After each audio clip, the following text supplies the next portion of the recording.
তোর বন্ধু হলেও ও একজন জাতিতে হিন্দু আর আমরা মুসলমান। আমাদের সঙ্গে কোনোদিনও কোনো দিক থেকে যায় না। রোজি, জানিস বন্ধু, এখন তোদের জাতের অনেকেই আমাদেরকে দেখলে মুখ ঘুরিয়ে চলে যায়। আচ্ছা তুই বল বন্ধু, যদি আমাদের জাতের কোনো মানুষ কিছু খারাপ করেই থাকে, তার জন্য কি সব মানুষরাই খারাপ হয়ে যায়?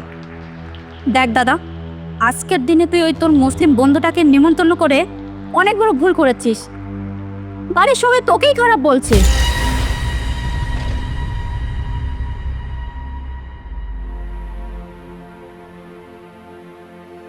আরে বন্ধু, বাড়ি আছিস নাকি? আরে আকাশ, এতদিন পর! আরে আয় আয়, ভেতরে আয়। আরে বস বস বস। এই কাল রাতেই দেশে বেরিয়েছি, তাই আগে তোর সঙ্গে দেখা করতে এলাম। কিন্তু তুই তো আমায় যে ফোন করিস, কই একবারও বললি না যে মানে কালকে তুই বাড়ি আসবি? তাহলে আমি নিজে কাল রাতেই তোর সাথে দেখা করতে যেতাম। আমি জানি বন্ধু, তাই আমি ইচ্ছা করেই তোকে কিছু বলিনি। তো ছাড়, বল কেমন আছিস বল। কি আর বলি বল বন্ধু, আস্তে আস্তে হিন্দু আর মুসলমানের মধ্যে যেন একটা ভেদাভেদ সৃষ্টি হচ্ছে। কথাটা যে তুই একদম ফেলে দেওয়ার মতন বলেছিস তা কিন্তু নয়, তবে তাই বলে তো আর আমাদের ছোটবেলার বন্ধুত্ব নষ্ট হয়ে যেতে পারে না, তাই না? জানিস বন্ধু, এখন তোদের জাতের অনেকেই আমাদেরকে দেখলে মুখ ঘুরিয়ে চলে যায়। আচ্ছা তুই বল বন্ধু, যদি আমাদের জাতের কোনো মানুষ কিছু খারাপ করেই থাকে, তার জন্য কি সব মানুষরাই খারাপ হয়ে যায়? তুই এরকম কথা কেন বলছিস বন্ধু? সে তো আমাদের জাতের অনেক লোক আছে যারা কিছু ভালো খারাপ এসব বিচার না করে সবাইকে খারাপ ভাবে। আসলে আসলে তারা ভুলে গেছে মোরা একই বৃন্তে দুটি কুসুম, হিন্দু মুসলমান। মুসলিম তার নয়নমণি, হিন্দু তার প্রাণ। কিন্তু কি বলতো বন্ধু, এই যে চারিদিকে দাঙ্গা হাঙ্গামা এসব হচ্ছে, এ কারা করছে আমি জানি না, হিন্দুরা না মুসলমানরা। কিন্তু যারাই করুক না কেন, তারা কি কেউ ঠিক করছে? তারা একবারও কেউ ভেবে দেখছে না যে তাদের বাড়িতেও তো ছেলে মেয়ে মানে সবাই বাড়ির ফ্যামিলি আছে, তাদেরও ক্ষতি হতে পারে। ভাই ছাড়ে সব কথা। আসুন, আমার জন্মদিন উপলক্ষে আমার বাড়িতে কালকে একটা ছোট্ট পার্টি রেখেছি, তোকে কিন্তু আসতেই হবে। আমার বন্ধুর জন্মদিন আর আমি যাব না? আল্লাহর কসম, আমি কাল যাবই। এই দেখ, তুই সেই কখন এসেছিস, এতক্ষণ ধরে দুজনে কথা বলছি, অথচ তোকে কিছু খেতে দেওয়াই হয়নি। না বন্ধু, আজ আসি, পর একদিন হবে। হ্যাঁ বুঝেছি, তার মানে তুইও আজ আমায় মুসলমান বলে ঘৃণা করছিস? ছি, এসব কি বলছিস তুই? ঠিক আছে চ, আজকের জন্য এক গ্লাস জল। ঠিক আছে। এই রোজিনা, রোজিনা, এই আমার বন্ধু এসেছে, তার জন্য এক গ্লাস শরবত নিয়ে আয়।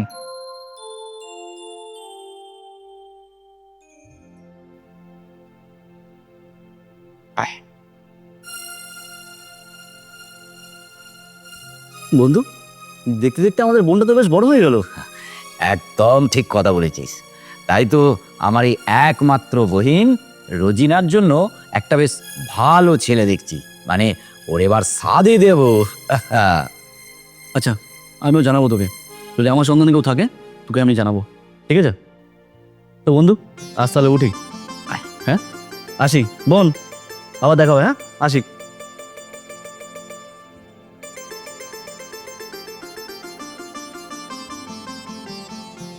শোন দাদা, তুই আর কোনোদিন তোর ওই বন্ধুর সঙ্গে কোনো যোগাযোগ রাখবি না। এ তুই কি বলছিস রোজি? ও আমার ছোটবেলাকার বন্ধু। তোর বন্ধু হলেও ও একজন জাতিতে হিন্দু আর আমরা মুসলমান। আমাদের সঙ্গে কোনোদিনও কোনো দিক থেকে যায় না। রোজি, তুই আমার একমাত্র ভালোবাসার বহিন, নইলে যে মুখ দিয়ে কথাটা বললি না, আমার এই হাত দিয়ে তোর ওই মুখটাকে আমি ভেঙে দিতাম। একটা কথা মনে রাখ, আমি আজ পর্যন্ত কোনোদিন জাত নিয়ে ভাবিনি, আর আমার বহিন হয়ে তুইও কোনোদিন ভাববি না। কথাটা মনে রাখিস। বলছি আকাশ, তুই তো আমায় বলে এলি যে তোর আজকে জন্মদিন, কিন্তু আমি এসে দেখছি এটা জন্মদিন না তোর বিয়ের দিন। মানে যা করেছিস না, একেবারে এলাহি ব্যাপার। যাই হোক, তাহলে এখন আসি বন্ধু। তবে রমজান, তুই মনে হয় আজকে ঠিক করে খেলি না। হ্যাঁ, ঠিকঠাক কি বলছিস রে? হ্যাঁ, ঠিকঠাক কি বলছিস? আরে যা খেয়েছি না, দুদিন কোথায় এরকম তার খিদেই হবে না, বুঝলি? তাহলে আসি। ও আর হ্যাঁ, ভালো কথা। বলছি যে কালকে যখন তোর বাড়ি থেকে ফিরছিলাম, তখন ওই চায়ের দোকানে একজন একটা ভালো মেয়ের সন্ধান করছিল। তো আমি তোর বোনের কথা বললাম, তো ওরা আমার নাম্বার নিয়েছে, 2-4 দিনের মধ্যে জানাবে বলেছে। ঠিক আছে, ঠিক আছে, ভালো কথা। বলছি দাদা, ভেতরে সবাই তোকে ডাকছে। হ্যাঁ আকাশ, দেখ ভেতরে সব অনেক আত্মীয়রা তোর জন্য অপেক্ষা করছে। তুই ভেতরে যা, আমি আসি। আসি বন্ধু। তুই রমজানের সামনে রুমে কথা বললি কেন? দেখ দাদা, আজকের দিনে তুই ওই তোর মুসলিম বন্ধুটাকে নিমন্ত্রণ করে অনেক বড় ভুল করেছিস। বাড়ির সবাই তোকেই খারাপ বলছে। কেন খারাপ বলবে কেন? দেখ, ও তোর বন্ধু হলেও ও চাতে একজন মুসলিম।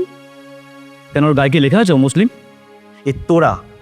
তোদের মতন কিছু মানুষের জন্য আমাদের দেশে আজ এত জাতের ভেদাভেদ।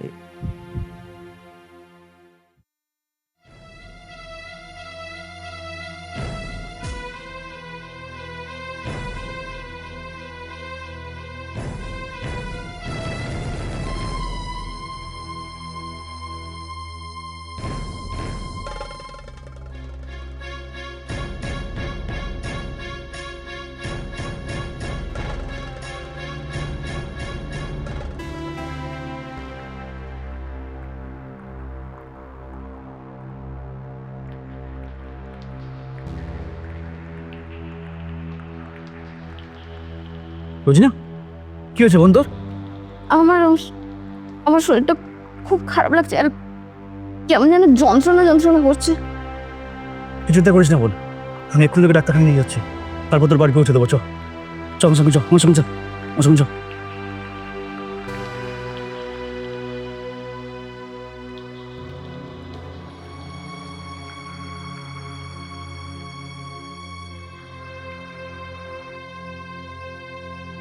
সুজি,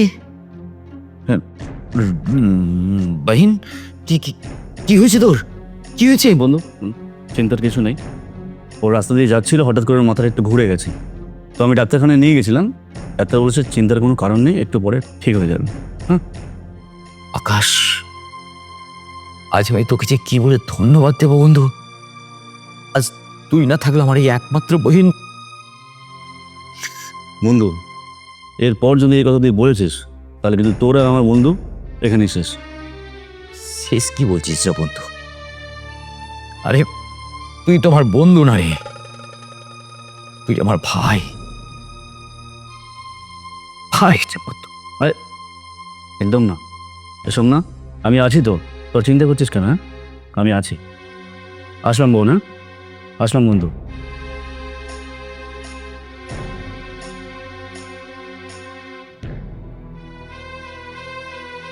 বহিন, এখন কেমন আছে? ঠিক আছিস তো? হ্যাঁ দাদা, আমি এখন ভালো আছি। আর দাদা, তুমি আমাকে ক্ষমা করে দিও, আমি ভুল বুঝেছিলাম।